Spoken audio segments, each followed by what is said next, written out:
Hello students, आप लोगों का स्वागत है एक और नए लेक्चर में।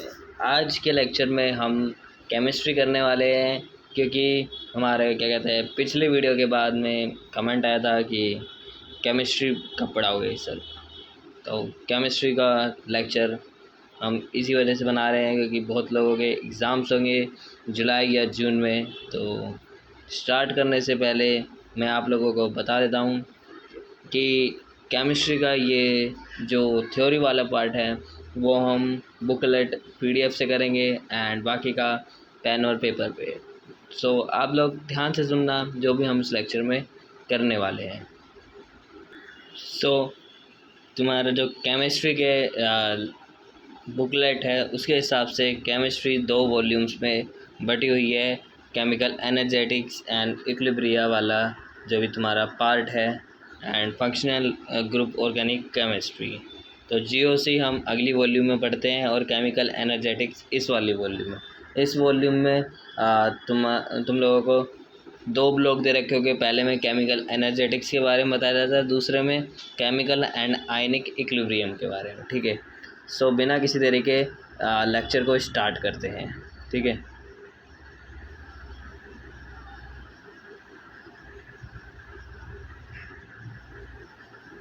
एंड जिसको भी इस लेक्चर में कहीं भी डाउट लगता है तो कमेंट में बता देना पहले ही। ठीक है, जिस भी पॉइंट पे डाउट लगता है वहाँ पे उसका टाइमर नोट करके या टॉपिक टेक्स्ट करके और सीधा कमेंट करेंगे कि आई हैव अ डाउट, मुझे डाउट है सर, इसमें बता दीजिए क्या डाउट है। ठीक है, तो केमिकल एनर्जेटिक्स के बेसिक्स करेंगे। ठीक है, आज हम कोशिश करेंगे कि इसका ब्लॉक 1 पूरा कर डालें। मतलब ये लेक्चर मैं कंप्रेस्ड वे में डालने वाला हूँ, देखते हैं कि क्या होता है। बाकी ये मैं एक ही वीडियो के अंदर इसको पूरे को कंप्लीट कराने वाला हूँ, इस पूरे ब्लॉक को। ठीक है, वैसे तो मैं इसे स्प्लिट कर करके अपलोड करूँगा, बाकी एक ही वीडियो में कंप्लीट हो जाएगा ये। ठीक है, एनर्जेटिक्स क्या होता है? एनर्जेटिक्स एक तरीके की एनर्जी होती है। ऐसे मान लीजिए हम एनर्जेटिक्स कोई एनर्जी है जो मतलब फ़्लो करती जा रही है किसी भी एक पॉइंट से दूसरे पॉइंट पे, जैसे ए से बी तक फ़्लो करती जा रही है, बढ़ रही है, ट्रांसफॉर्म हो रही है, मतलब सराउंडिंग से फैल रही है और सिस्टम में जा रही है, सिस्टम से वापस आ रही है। ये एनर्जी होती है। तो एनर्जेटिक भी वही होता है जिसमें हम एनर्जी के बारे में पढ़ते हैं in terms of flow, transformation जो भी सिस्टम में होता है और सिस्टम और सराउंडिंग के बीच में जो भी होता है उसे हम पढ़ते हैं। और एनर्जी हमारी किस चीज़ फॉर्म में हो सकती है उसकी बात कर लेते हैं। एनर्जी हमारी हीट की फॉर्म में हो सकती है, रेडिएशन की फॉर्म में, वर्क की फॉर्म में और किसी भी अदर फॉर्म में। ठीक है, मतलब और अदर किसी फॉर्म में भी आपकी एनर्जी प्रेजेंट होती है। ठीक है, जैसे यहाँ पे एक एग्जांपल दे रखा है, the term chemical energetics implies study of flow and transformation of energy in chemical systems. मतलब एनर्जीज हमारी मतलब फ्लो को बताती है और ट्रांसफॉर्मेशन क्या हो रहा है, कितने सिस्टम्स के बीच में हो रहा है, सिस्टम और सराउंडिंग्स के बीच में हो रहा है, उसको हम कहते हैं केमिकल एनर्जेटिक्स। ठीक है, इतनी बातें क्लियर है। और अभी यहाँ पे हमें एनर्जी की बात करी गई है, एनर्जी और ट्रांसफ़र की बात करी गई है एक सिस्टम से दूसरे सिस्टम में। मैं ए भी नोट कर रहा हूँ। ठीक है, एक सिस्टम से दूसरे सिस्टम में बात करी गई है और सिस्टम और सराउंडिंग की भी बात करी गई है। तो आपने क्लास 12th में पढ़ा होगा कि एक चैप्टर होता था थर्मोडायनेमिक्स करके। तो थर्मोडायनेमिक्स की यहाँ पे हम बात करेंगे, इसके लॉज, इसके पोस्टुलेट्स। ठीक है, कि इसमें क्या क्या होता था। ठीक है, सो फटाफट से नोटबुक एंड पेन लेके बैठ जाइए। मेरे ख्याल से आपको कंसाइज वे में नोट्स भी इसी लेक्चर्स में मिल सकते हैं। ठीक है, बिना किसी देरी के आप लोग बैठ जाइए। मैं आप लोगों को थोड़ा सा समय देता हूँ, 3-4 मिनट का।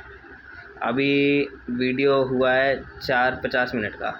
सो आप 5-10 तक टाइम दीजिए, फटाफट से करिए। निकालिए पेन वगैरह, मैं वीडियो पॉज नहीं करूँगा, आप करिए।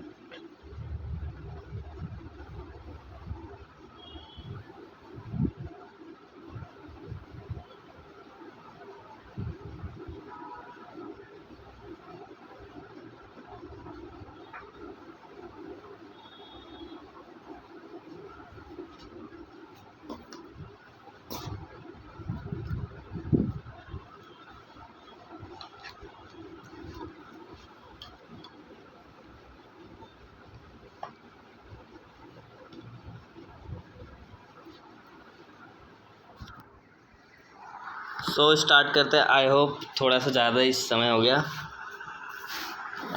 ठीक है, तो सबने नोटबुक और पेन निकाल लिया है, तो लास्ट में कोई बोलेगा नहीं कि सर मेरा ये पेंडिंग था। ठीक है, तो स्टार्ट करते हैं। ठीक है,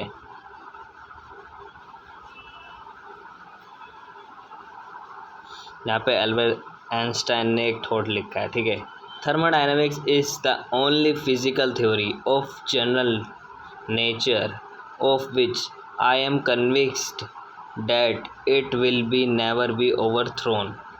मतलब इसका मतलब है, आइंस्टाइन साहब ये कहना चाहते हैं कि थर्मोडायनामिक्स बस एक फ़िज़िकल थ्योरी है जनरल नेचर के बारे में।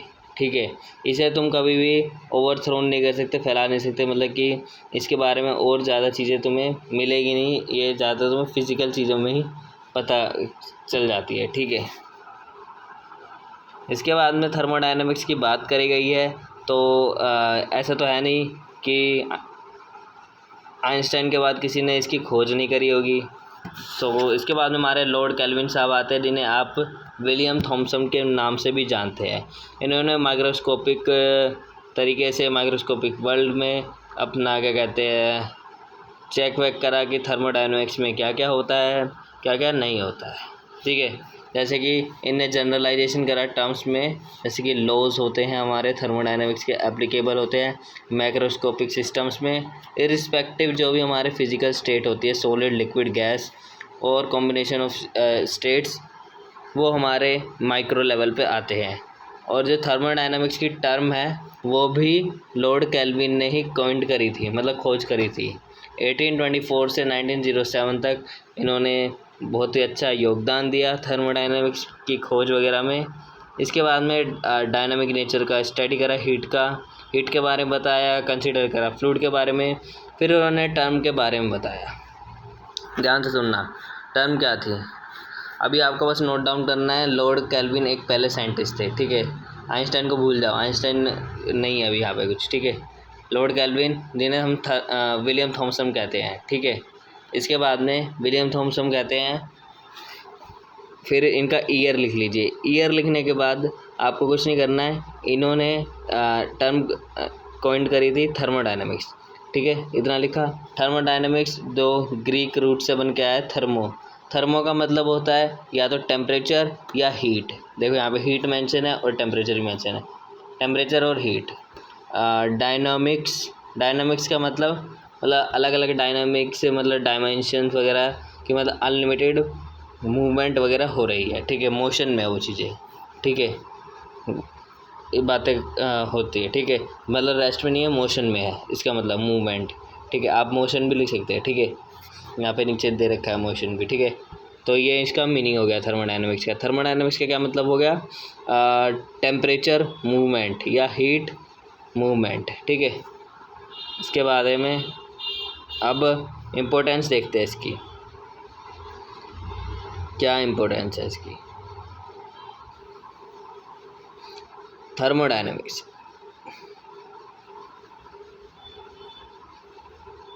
ये इम्प्लाइज करता है, मतलब लॉ होते हैं ना जो थर्मोडायनामिक्स के, वो इंडिपेंडेंट है स्ट्रक्चर ऑफ एटम, मतलब किसी पे भी डिपेंड नहीं कर रहे इसके लॉज। वो मतलब इनका मतलब ये कहने का है कि स्ट्रक्चर ऑफ एटम है ना, जिसे हम आज जानते हैं, उसे मॉडिफाई करते हैं। जो लॉज ऑफ थर्मोडायनेमिक्स है वो एप्लीकेबली कभी भी चेंज नहीं होते, अपने हिसाब से चलते हैं। ठीक है, बस इतना ही इसका मतलब है, इंडिपेंडेंटली वो मूव करते हैं from one two second group या स्ट्रक्चर। ठीक है, इसके बाद में थर्मोडायनामिक सिस्टम की बात कर लेते हैं। Thermodynamic system, a system in thermodynamics define करता है is the part of universe. मतलब जो सिस्टम है जो वो यूनिवर्स का पार्ट है। मान लीजिए ये जो मैं बना रहा हूँ ये पूरा एक यूनिवर्स है, ठीक है। इसके अंदर जो ये पार्ट है ये हमारा सिस्टम हो गया, ठीक है। सिस्टम हो गया जिसे हम कंसिडर करते हैं अपने पढ़ने के लिए, स्टडी के लिए। सिस्टम हमारा बड़ा भी हो सकता है, छोटा भी हो सकता है, सिंपल भी हो सकता है और कॉम्प्लेक्स भी हो सकता है। इतनी बातें क्लियर है? क्लियर है। System could be small simple as beaker containing volume of distilled water। मतलब ऐसे मान लीजिए एक आपको बीकर दे रखा है, ठीक है। बीकर ये दे रखा है आपको, ठीक है। यहाँ पे इसके बाहर क्या है? सराउंडिंग है सर, सराउंडिंग SU से डिनोट कर देता है, ठीक है। इसके बाहर है सराउंडिंग। अब ये जो बीकर है ये क्या है? ये एक सिस्टम है सर, ठीक है। और सिस्टम प्लस सराउंडिंग को दोनों को मिला देते हैं, ये पूरा ही क्या है? अब ये पूरा हमारा सर यूनिवर्स है। क्या है? यूनिवर्स है। Is that clear? क्लियर है सर, ठीक है। सिस्टम प्लस सराउंडिंग यूनिवर्स है हमारा। ऐसे ही हमारा ये इसकी बात कर लेते हैं ओशन की। ओशन में भी ऐसे ही हमारा ये बाहर क्या है? सराउंडिंग है सर। नीचे किसके पानी ओशन में क्या है? सिस्टम है सर। और ये दोनों मिला के क्या है सर? यूनिवर्स है सर। तो यहाँ तक सबको क्लियर होगा, ठीक है। यहाँ पे थोड़ा और स्पेस नहीं है, नहीं तो मैं वाइट में अच्छे से आप लोगों को समझाता, ठीक है। किसी और को क्लियर नहीं है तो मैं वापस से बता देता हूँ। ये बीकर है, बीकर को हमने सिस्टम बोला। इसके अंदर जो मटेरियल है, वाटर वगैरह जो भी है, वो इस सिस्टम में प्रिजर्व्ड रहता है, मतलब अच्छे से रखा जाता है। फिर जो इसके बाहर का एरिया, जैसे मान लीजिए यहाँ पे ट्रीज़ वगैरह हैं, बीकर को ऐसे रखा है ट्रीज़ वगैरह के वहाँ पे अराउंड, या लेबोरेटरी में रखा है, तो वो भी जो भी चीज़ें है उसे सराउंडिंग कहते हैं। और सिस्टम प्लस सराउंडिंग, मान लीजिए सिस्टम और सराउंडिंग किसके अंदर है? ये दोनों ही हमारे यूनिवर्स के अंदर प्रेजेंट है, ठीक है। अब आगे बात करते हैं, ठीक है।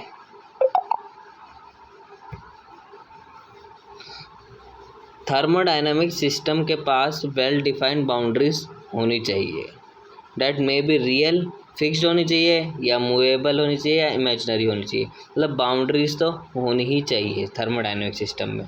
मतलब ऐसा नहीं होना चाहिए कि बाउंड्रीज है ही नहीं। जैसे मान लीजिए capped glass wall containing water और रिएक्शन मिक्सचर, जैसे फिगर ए बोल रही है। फिगर ए पहले हम समझेंगे। ये देखिए वन फिगर, ये देखिए बोतल कैप की तरह है, ठीक है।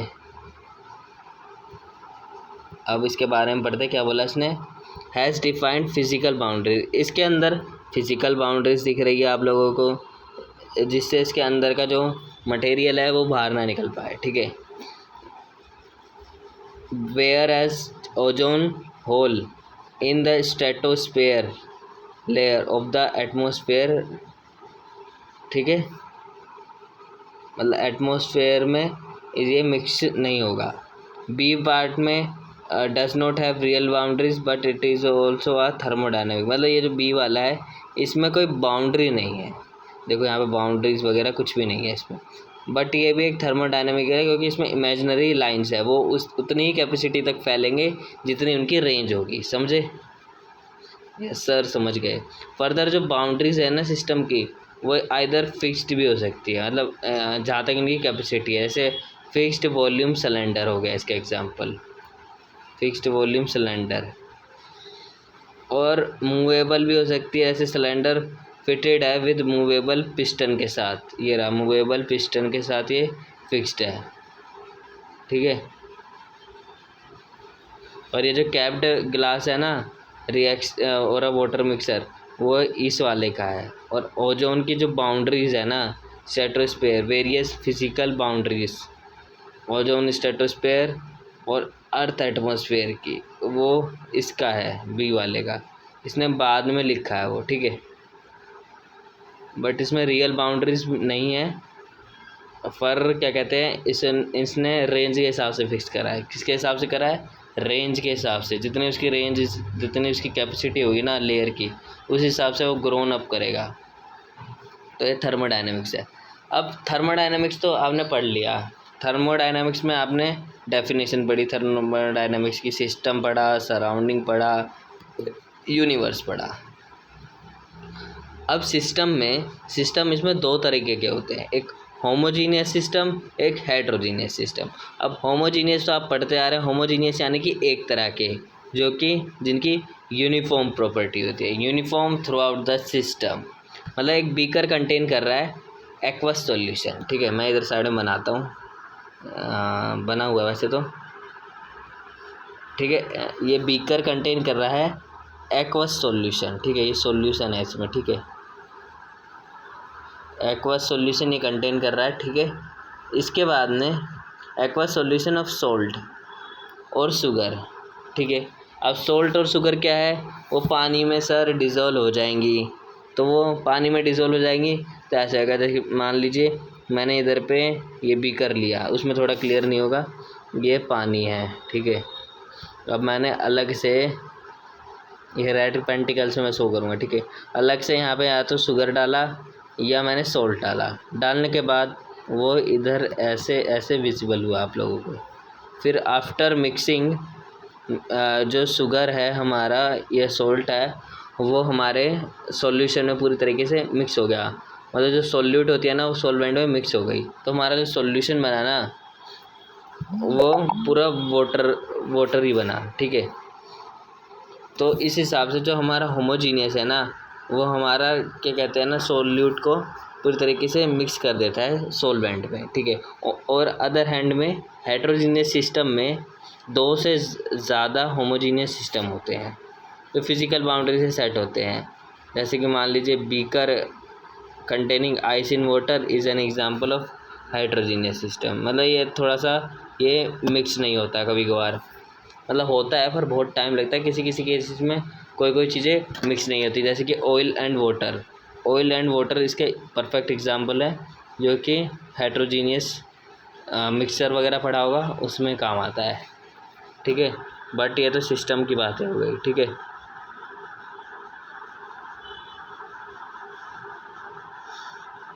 अब बात करते हैं आगे, होमोजीनियस और हेट्रोजीनियस हो गए। होमोजीनियस जो सेम डिज़ोल्व कर देगा पूरी तरीके से, और हेट्रोजीनियस जो डिज़ोल्व करने में टाइम लेता है या करता ही नहीं है, ठीक है। अब आते हैं सराउंडिंग्स की तरफ में, ठीक है। ये थोड़ा और तुम्हें बढ़िया तरीके से बताना चाह रहा है कि सराउंडिंग्स क्या होता है भाई। सराउंडिंग्स मैंने तुमको पहले ही बता दिया, सराउंडिंग्स क्या होता है। सराउंडिंग सिस्टम के बाहर का पार्ट होता है, और सिस्टम क्या होता है, सिस्टम सबको पता है पार्ट ऑफ यूनिवर्स है, यूनिवर्स का ही पार्ट है, ठीक है। तो surrounding of the system test tube containing distil water, ठीक है। और सराउंडिंग लेबोरेटरी बेंच हो गया, पीपल अराउंड में लेबोरेटरी एज होल, ठीक है। इसने क्या बोला, सराउंडिंग क्या है, मतलब सिस्टम तो टेस्ट ट्यूब हो गया कंटेनिंग जो डिस्टिल वाटर लेके टेस्ट ट्यूब बैठी है, ठीक है। और सराउंडिंग क्या हो गया, सराउंडिंग ये हो गया हमारी जो डेस्क है, लेबोरेटरी है, जो भी पीपल्स यहाँ पे खड़े हैं, वो सब सराउंडिंग हो गए, ठीक है।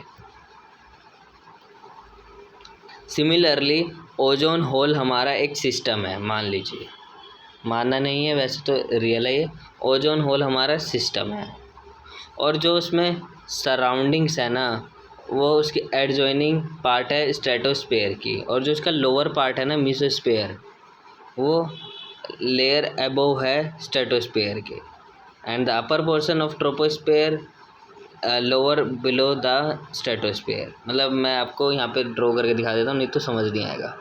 मतलब इतना छोटा एग्जांपल भी ना ज़्यादा कॉम्प्लेक्स हो जाता है जब ठीक से समझ नहीं आता, ठीक है। देखिए ओजोन होल हम बाद में बनाएंगे, सराउंडिंग्स में include adjoining part of stratosphere, mesosphere, ठीक है, एबोव लेयर है स्ट्रेटोस्फेयर से, इससे upper portion of the troposphere, पहले हम स्ट्रेटोस्फेयर बनाते हैं, ठीक है। ये हो गया स्ट्रेटोस्फेयर, मीसो को हटाते हैं, मीसो एबोव है, ठीक है, एबोव लेयर है स्ट्रेटोस्फेयर से, mesosphere, and upper portion of the troposphere, layer below the stratosphere. Upper portion of the troposphere, below है ट्रोपोस्फेयर इतने से, ठीक है। ये हमारे स्पेयर हो गए स्ट्रेटोस्फेयर के, ठीक है, जो भी पार्ट एडजॉइनिंग है, ठीक है। ये सराउंडिंग्स हो गए। अब इनके जो बीच में जो भी लेयर्स वगैरह आती है, मतलब एटमॉस्फेयर स्ट्रेटोस्फेयर के बीच में जो भी ओजोन लेयर आती है ऐसे, ठीक है, ओजोन लेयर आ रही है बाउंड्री। सो वो जो हो गया ना, वो हमारा सिस्टम हो गया। और जो इस लेयर के जो भी बाहर होगा, इस होल के जो भी बाहर होगा, वो हमारे सराउंडिंग्स हो गए, ठीक है। Is that clear? Yes sir. Okay, अब हम सिस्टम्स की बात करेंगे। सिस्टम्स हमारे क्या कौन कौन से टाइप्स के होते हैं, ठीक है। सिस्टम्स हमने बेसिक सिस्टम की बात कर ली है। इधर पे देखो, सराउंडिंग हो गया, सिस्टम हो गया, यूनिवर्स हो गया। सिस्टम हमारा सेपरेट रहता है हमेशा सराउंडिंग से वाया बाउंड्री, ठीक है। इतना क्लियर है, इसको हटाते हैं थोड़ा सा, ठीक है। इसके बाद में सिस्टम्स दो तरीके के होते हैं या शायद तीन तरीके के भी कर सकते हो आप, ठीक है। बेसिकली दो तरीके के होते हैं, एक तो ओपन और एक क्लोज, ठीक है। ओपन कौन से होते हैं? जिसमें मतलब क्या कहते हैं,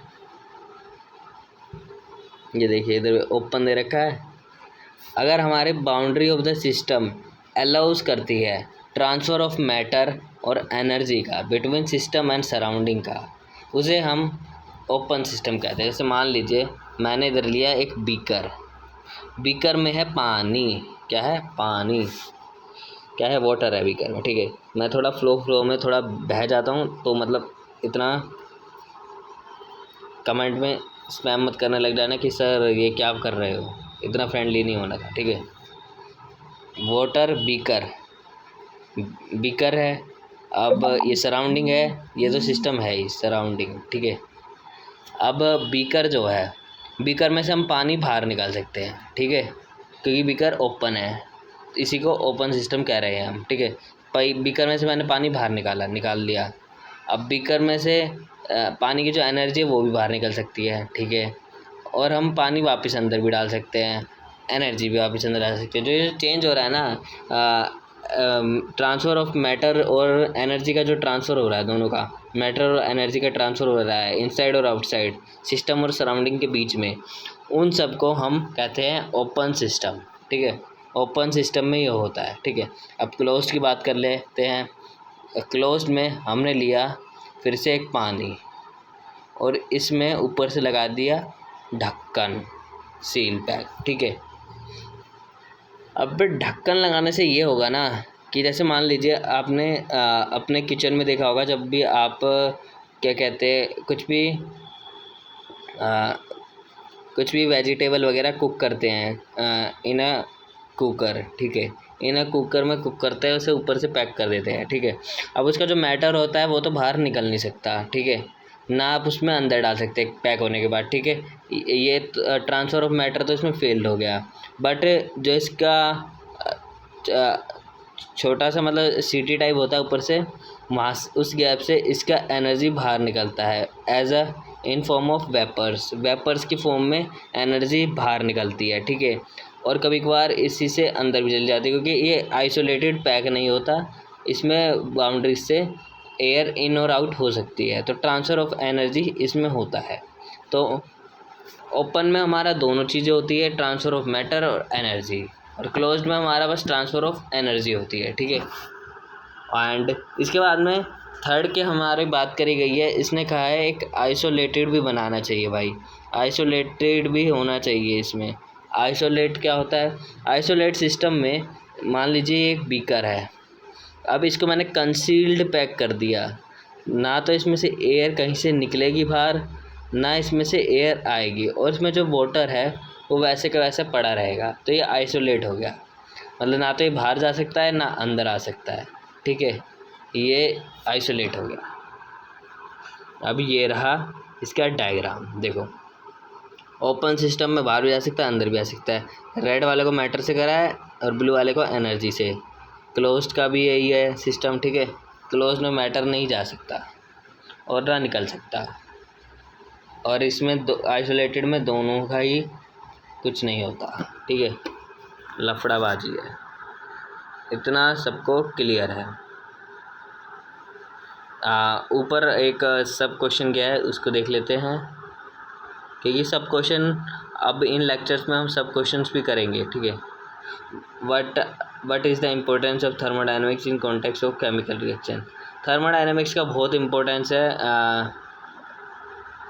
मतलब in context of chemical energies में, मतलब ऐसे कि मान लीजिए थर्मोडायनेमिक्स हमारी मदद करता है कि इक्विलिब्रियम स्टेट क्या है, स्पॉन्टेनियस प्रोसेस क्या है, प्रेडिक्ट करने में मदद करता है, सिस्टम की डायरेक्शंस वगैरह क्या है, क्या इसकी एनर्जी बाहर जानी चाहिए, क्या अंदर जानी चाहिए, ये सब हमारा थर्मोडायनेमिक्स पे डिपेंड करता है। तो ये सब आपको इस पेज पे थोड़ा बहुत दे रखा है, इस वाले पे इन कॉन्टेक्स्ट में, तो आप थोड़ा सा बहुत रीड कर लेंगे, बाकी तो आप लोगों को समझ आ गया होगा कि किस लिए ये इम्पोर्टेंट है। अब हम बात करते हैं अगले सब क्वेश्चन की। वैसे तो सब क्वेश्चन नहीं है ये, इनको कहते हैं सेल्फ असेसमेंट क्वेश्चंस।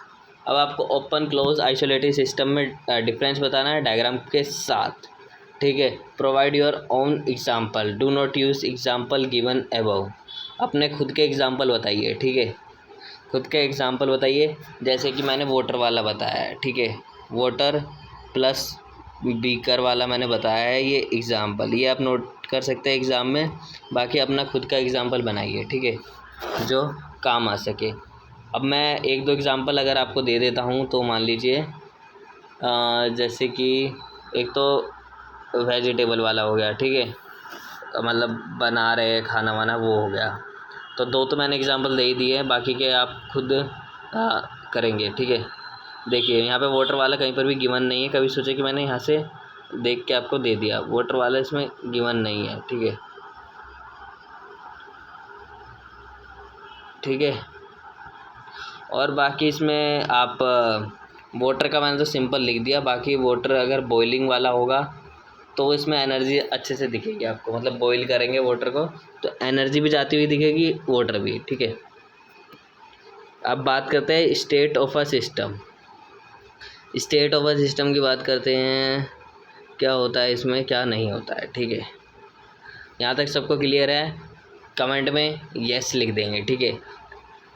एंड ये लेक्चर लाइव नहीं है, पहले ही मैं बता देता हूँ, ये प्रीमियम में चल रहा होगा, बट ये लाइव नहीं है। यहाँ तक अगर कोई वीडियो देख रहा है तो लेक्चर वाली, ठीक है। एंड ये स्प्लिटेड पार्ट होगा, इसमें तुम लोगों को शायद ये जब मैं पोस्ट करूँगा इसको, तो तुमको इसमें यूनिट 1 ही देखने के लिए मिलेगा एज अ बेसिक्स, क्योंकि अगर मैं एक ही मतलब एक ब्लॉग को एक साथ अपलोड कर देता हूँ तो कोई देखेगा भी नहीं। स्टार्टिंग के 5 मिनट ही मुश्किल से तुम लोग देखोगे, नहीं तो नहीं देखोगे। तो इसको यही रहता है कि अगर मैं इसको रिकॉर्ड भी कर देता हूँ तो इसको स्प्लिट में दिखाना चाहिए, ताकि तुम लोगों को आइडिया मिल जाए। रही बात क्रैश कोर्स सीरीज़ की, उसके लिए अगर कमेंट आएगा तो मैं पूरा कंप्लीट वीडियो एक ही बार में डाल दूँगा, ठीक है,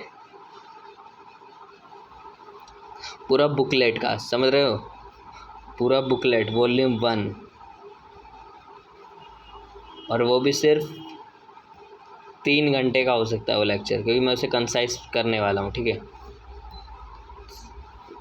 सो अपना नोटिफिकेशन ऑन कर लेना लेक्चर्स के लिए, ठीक है। इसके अगले लेक्चर्स के लिए जो भी इसका आएगा अगला थर्मोडायनेमिक्स के लॉज का आएगा मेरे ख्याल से, तो बेसिक्स है, थर्मोडायनेमिक्स के लॉज अभी बाकी हैं, ठीक है। इसके बाद में थर्मोडायनेमिक्स प्रॉपर्टीज़ क्या क्या होती है डिफाइंड करा है, सिस्टम्स वगैरह में क्या होती है फिजिकल प्रॉपर्टीज़। प्रेशर होता है, टेम्परेचर होता है, वॉल्यूम होता है। प्रेशर को पी से डिनोट करता है, volume we, temperature T, and density भी होता है जिसको हम रो से डिनोट करते हैं, ठीक है।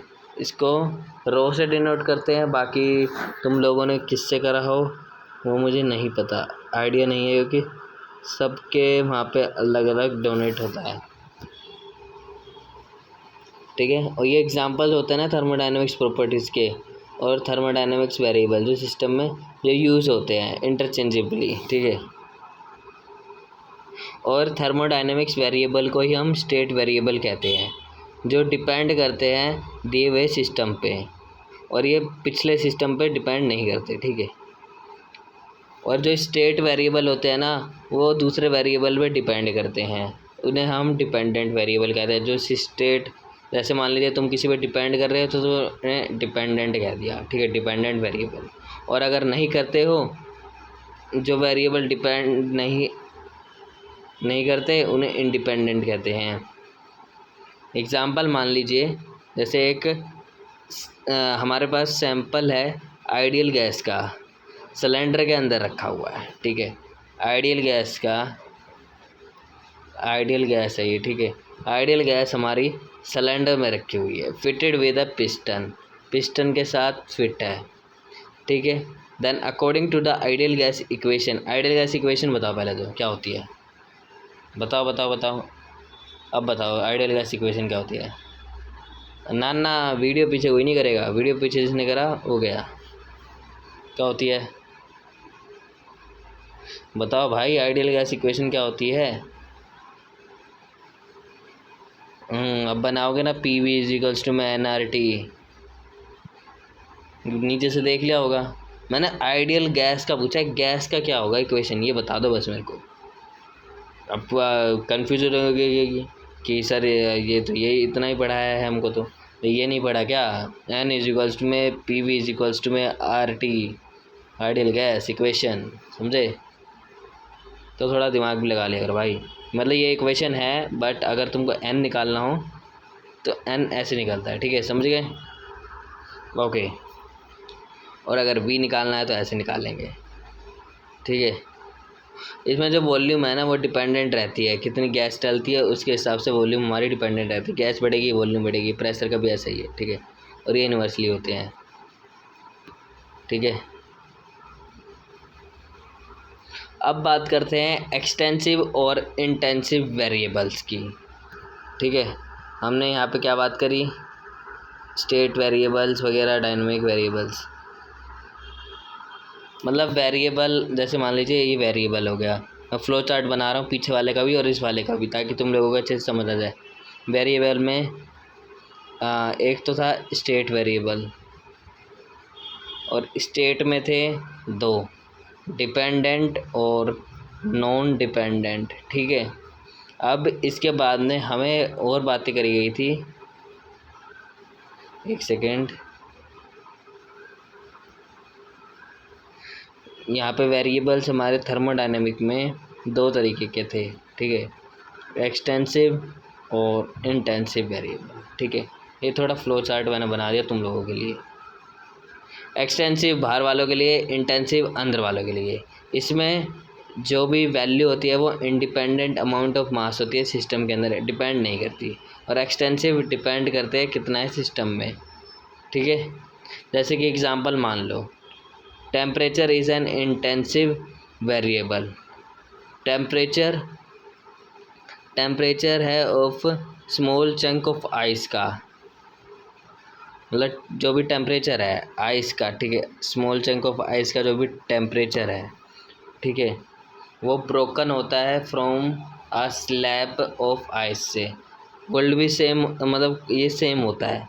तो इसमें थोड़ा डिपेंड नहीं करेगा, मतलब वो इंटेंसिव में कि कितना टेम्परेचर था कितना नहीं है, वो उसके अमाउंट पे डिपेंड नहीं करता, टेम्परेचर उतना ही रहेगा जितना था, ठीक है।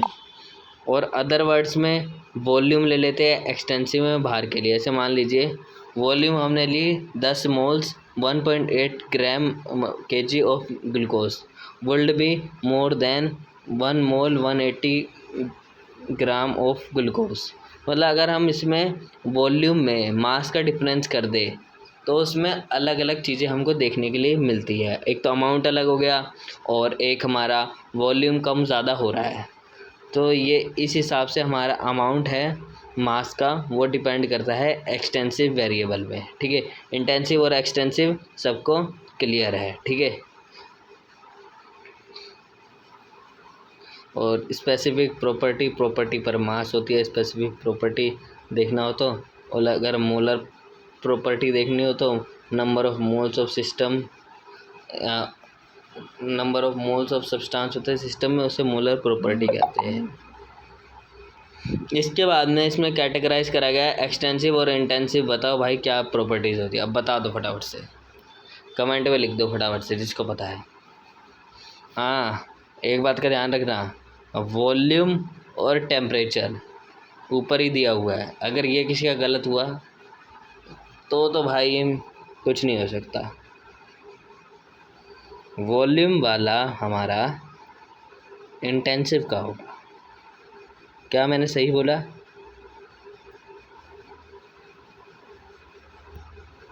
पक्की बात है, गलत कमेंट करा होगा भाई। वॉल्यूम हमारा एक्सटेंसिव का होगा और टेम्परेचर हमारा इंटेंसिव का होगा। बाकी बहुत लोग वैसे कमेंट नहीं करते, लाइव चैट में करते हैं, तो देखना पड़ेगा। मैं इस लेक्चर में इसको जैसे ही अपलोड कर दूंगा, प्रीमियम जैसे ही चलेगा, सो मैं भाई लाइव चैट में बैठ जाऊंगा, देखते हैं कौन सही करता है कौन नहीं, ठीक है। बाकी का एनर्जी वगैरह का, डेंसिटी का तुम लोग बताओगे, ठीक है, सोच समझ के। अगर ना पता लगे तो बाद में पूछ लेना, ठीक है, कमेंट करना नॉर्मल, लाइव चैट नहीं दिखेगा बाद में वीडियो ख़त्म होने के बाद, ठीक है।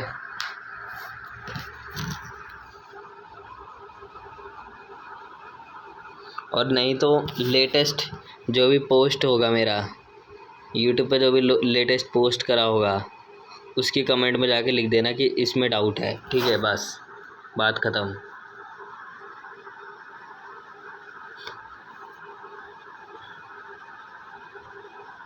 एंड इधर पे एक एक्सपेरिमेंट दे रखा है। थर्मोडायनेमिक्स प्रोसेस के बारे में समझते हैं, ठीक है। अब वेरिएबल छोड़ो, टाइप्स छोड़ो, वो सब आपको समझ आ गया है।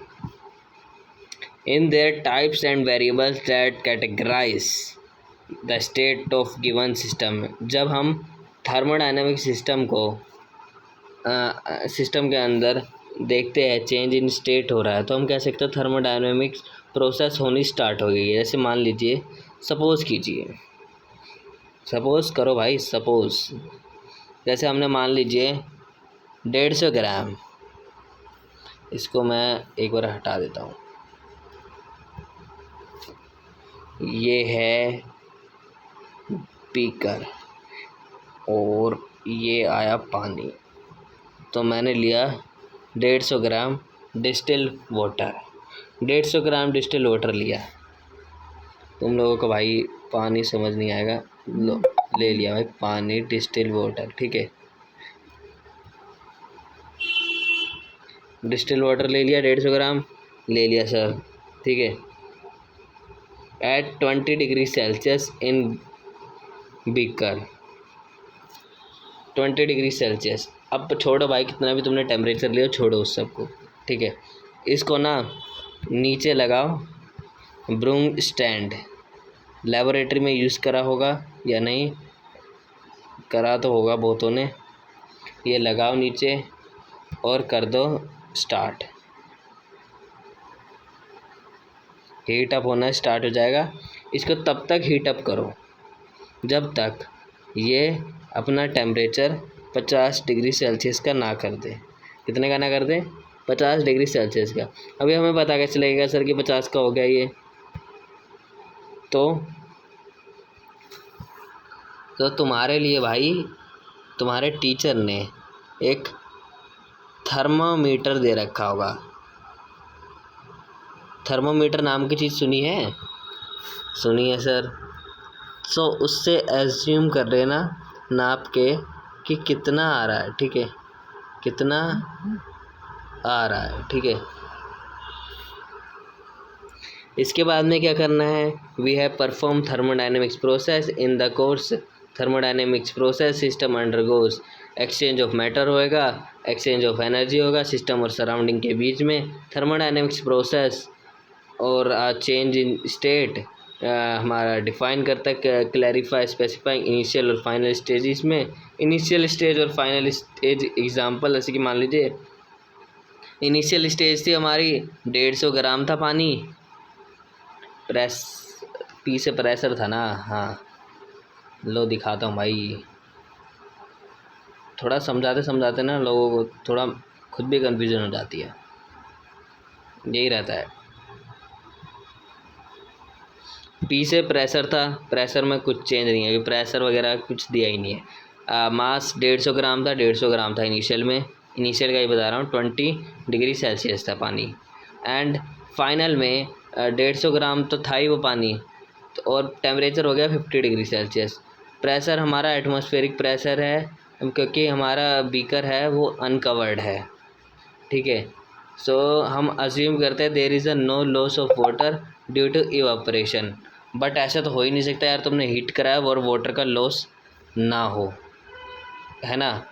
हीट करा और वाटर का लॉस ना हो, ऐसे तो हो ही नहीं सकता।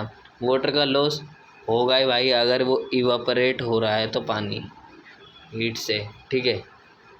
बट इन्होंने एज्यूम करा है कि कोई भी लॉस नहीं हुआ है। सो हमारा टेम्परेचर चेंज हुआ है, मास सेम है, ठीक है। ये रहा इसका इनिशियल और फाइनल स्टेज, ठीक है।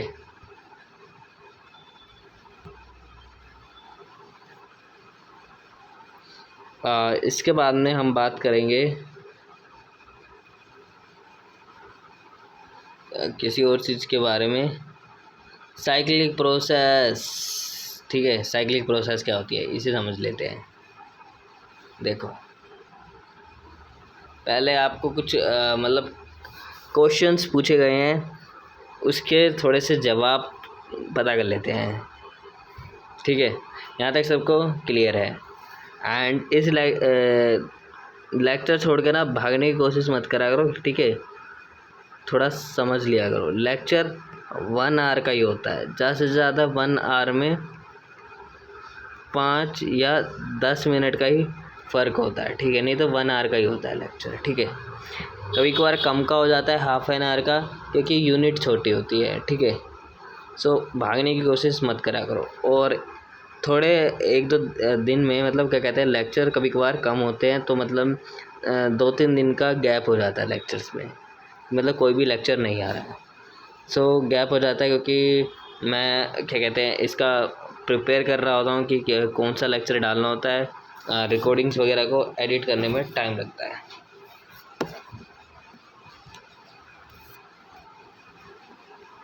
क्योंकि अब मतलब मुझे ऐसा कुछ करना है जिससे ताकि ओपन लर्निंग वाले स्टूडेंट्स को मदद मिल जाए, ठीक है, और वो भी फ्री ऑफ कॉस्ट, ठीक है। इसलिए मैं मतलब खुद से करता हूँ, और किसी हेल्प वगैरह की मैं नीड नहीं लेता हूँ, ठीक है। मूव टू द टॉपिक, ठीक है। क्या आपने सोचा है किसी भी प्रोसेस में where none of the thermodynamic variable, कुछ भी वेरिएबल नहीं होता, categorising the state of system undergoes a change, मतलब चेंज होगा अगर किसी में भी थर्मोडायनेमिक वेरिएबल का कुछ भी रोल नहीं है किसी भी प्रोसेस में। इसका आंसर है अगर कोई भी none of the thermodynamic variable कुछ भी कैटेगराइज नहीं कर रहा है स्टेट ऑफ सिस्टम में अंडरगोस चेंज, तो system of state of system हमारा अनचेंज रहेगा, क्योंकि उसमें वेरिएबल ही नहीं है। इसका मतलब कोई भी प्रोसेस नहीं होगी। मान लीजिए प्रेशर भी नहीं है, वॉल्यूम भी नहीं है, मास भी नहीं है, वो एम्प्टी पड़ा है, लो एम्प्टी पड़ा है वो, कर लो भाई हीट, क्या करोगे, कर लो, फ्रीज कर लो इसको, क्या करोगे, टेम्परेचर वगैरह क्या होगा, बीकर का चेंज होगा, बीकर तो सिस्टम है, इसके अंदर कुछ है ही नहीं, तो क्या होगा, नथिंग हैपन्स, प्रोसेस ही नहीं होगा कुछ भी कर लो, ठीक है, समझ गए। तो हाँ बस कुछ कभी कभार ऐसा होता है कि जो सिस्टम होता है ना वो नंबर ऑफ़ चेंजेस करता है स्टेट में वापस से, मतलब ये तो हो गया नॉन प्रोसेस अकर, ठीक है। और साइक्लिक प्रोसेस में ऐसा होता है, जैसे मान लीजिए हमने कोई प्रोसेस करी, मान लीजिए वाटर की करी, उबालने वाला इवोपरेशन का वाटर की करी, करने के बाद वो जो वाटर है, ऊपर ही चलते हैं, वाटर का डायग्राम दे रखा है, ये जो वाटर है हमने करा, ये इस प्रोसेस में गया, करने के बाद अब हमने इसको कुछ नहीं करा, इसको इस प्रोसेस में ऐसे ही रखा। कभी कभार ना ऐसा होता है कि हीट बर्निंग अपने आप थोड़ा बहुत कम हो जाता है, सो वो वापस से इनिशियल में चले जाता है, मतलब वो प्रोसेस फाइनल से वापस इनिशियल में चले जाए और वो लूप होल क्रिएट कर दे, उसी को हम साइक्लिक प्रोसेस कहते हैं। मतलब एक साइकिल चले जा रही है उसी को, ठीक है। अब थर्मोडायनेमिक प्रोसेसेस की बात हो चुकी है, तो प्रोसेसेस के टाइप्स भी पढ़ लो। प्रोसेसेस की टाइप क्या होती है, ठीक है। एंड इधर पे थर्मोडायनेमिक्स प्रोसेस क्या क्या होती है, साइक्लिक पढ़ लिया हमने। अब हम पढ़ेंगे इधर पे हमारा आइसोथर्मल एंड एडियाबैटिक, ठीक है। आइसोथर्मल और एडियाबैटिक, इसके बाद में एक और होगा आई थिंक सो, हाँ, आइसोबारिक और आइसोकोरिक, ठीक है। आइसोबारिक और आइसोकोरिक पढ़ेंगे। आइसोथर्मल प्रोसेस क्या होती है। आइसोथर्मल, इसका प्रोनाउंस दे रखा थर्मल, आइसोथर्मल, ठीक है। प्रोसेस दे रखे इसकी, ठीक है। आइसोथर्मल मतलब टेम्परेचर की बात करी गई है, सिंपल ये थिंग है इसमें, ठीक है। क्या बात करी गई है, मतलब इसमें हमारा टेम्परेचर कांस्टेंट रहेगा। आइसोथर्मल में टेम्परेचर का कोई रोल नहीं है। आइसोथर्मल प्रोसेस में जो भी रोल होगा वॉल्यूम का होगा और प्रेशर का होगा, ठीक है। बाकी आइसोथर्मल का कुछ रोल नहीं होगा, ठीक है। जैसे मान लीजिए कन्वर्जन हो रहा है 1 mole of ice into water as its melting point इतना दे रखा है, is an example of isothermal process. मतलब आइस पानी में कन्वर्ट हो गई एज इट्स मेल्टिंग पॉइंट, तो इसमें हमारा टेम्परेचर का कोई रोल नहीं है, टेम्परेचर कांस्टेंट है, ठीक है। बस उसका क्या कहते हैं, कन्वर्जन हो गया सॉलिड से लिक्विड में। एडियाबैटिक का भी प्रोनाउंस दे रखा है एडियाबैटिक। ये एक प्रोसेस है जिसमें कोई भी एनर्जी हीट अलाउड नहीं हो, मतलब मैं इंग्लिश में पढ़ के सुना देता हूँ। It is the process in which no energy as heat is allowed. कोई भी एनर्जी हीट की फॉर्म में अलाउड नहीं होती एंटर करने के लिए और लीव करने के लिए सिस्टम। ये प्रोसेस बस मतलब थर्मली इंसुलेटेड होती है by changing the temperature change हो जाता है। अब जैसे आइसोथर्मल है, इसमें हमारा क्या कहते हैं, टेम्परेचर कांस्टेंट होता है, मतलब ग्राफ तो ऐसे ही बनेगा, ठीक है। और प्रेशर और वॉल्यूम भी बढ़ता है, ठीक है। वॉल्यूम बढ़ जाता है, प्रेशर बढ़ जाता है। एडियाबैटिक में हमारा क्या कहते हैं, एडियाबैटिक में हमारा टेम्परेचर का बहुत बड़ा रोल है, टेम्परेचर वगैरह चेंज होता है, ठीक है। एनर्जी का कोई रोल नहीं है, प्रेशर और वॉल्यूम ऐसे रहेंगे, ग्राफ ऐसे ही बनेगा, PV कांस्टेंट हो जाएगा, ठीक है। इसके बाद में थर्ड वाला आइसोबारिक में हमारा क्या कहते हैं, आइसोबारिक को हम कभी कभार आइसोपिस्टिक प्रोसेस भी कहते हैं। इस प्रोसेस में हमारा टेम्परेचर चेंज नहीं होता, मतलब वाटर को हीट करते हैं ओपन वेसल में और एक्सपेंशन होता है गैस का, सिलेंडर फिटेड, मासलेस और फ्रिक्शनलेस पिस्टन होता है। एग्जाम्पल है आइसोबारिक प्रोसेस का। तो इसमें ना दोनों ही केसेस में ना प्रेशर हमारा ना इक्वल रहता है एटमॉस्फेरिक प्रेशर के, मतलब प्रेशर कभी भी चेंज नहीं होता है, कितना भी कुछ कर लो तो जो हमारा प्रेशर है ना वो कांस्टेंट रहेगा। तो प्रेशर कांस्टेंट रहेगा, तो ये यहाँ पे कांस्टेंट दिखा दिया, प्रेशर कांस्टेंट है, वॉल्यूम बढ़ती है, प्रेशर कांस्टेंट जाता है। फोर्थ वाले में आइसोकोरिक में, इसको आइसो वॉल्यूमेट्रिक भी कहते हैं, कट हो गया सॉरी, आइसो वॉल्यूमेट्रिक भी कहते हैं। ये प्रोसेस है जिसमें वॉल्यूम हमारी कांस्टेंट रहती है और प्रेशर बढ़ जाता है। देखो मतलब वॉल्यूम ऐसी कैसी है, वॉल्यूम आगे नहीं जा रही और प्रेशर बढ़ रखा है, ठीक है।